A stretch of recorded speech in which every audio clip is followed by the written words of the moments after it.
পাঁচটি খুবই সহজ কিন্তু অবাক করে দেওয়ার মতো কিছু বৈজ্ঞানিক আবিষ্কার, যেগুলো বানিয়ে আপনি আপনার আশেপাশের মানুষদের তাক লাগিয়ে দিতে পারেন।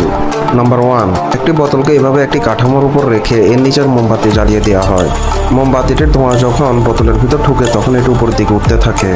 নাম্বার 2, এভাবে দেশলাই এর একটি বক্সের চারপাশে এভাবে দেশলাই গেঁথে তার মধ্যে মাস্ক আটকে দিয়ে আরেকটি দেশলাই জ্বালিয়ে দিলে মাস্কটি প্যারাশুটের মতো কাজ করে, যা দেখতে বড় বড় বেলুনগুলোর মতো মনে হয়। নাম্বার 3, একটি লাইটের সাথে সংযোগে থাকা দুটি তার যদি আপনি একটি লেবু এবং আরেকটি আলুর মধ্যে গেঁথে দেন তাহলে লাইটটি জ্বলবে। নাম্বার 4, আপনি যদি 4টি চামচকে বর্গাকারে রাখেন এবং ওই বর্গের প্রত্যেকটি কোণায় যদি একটি করে ব্যাটারি রেখে ওই বর্গের মাঝখান বরাবর একটি কয়েন রাখেন তাহলে দেখবেন কয়েনটি নড়াচড়া করছে এবং নড়তে নড়তে এটি একসময় শূন্যে ভেসে যাবে। নাম্বার 5, কাগজ দিয়ে বানানো এই ফ্যানটির মধ্যে 3টি রাবার দিয়ে সংযোগ স্থাপন করা হয়।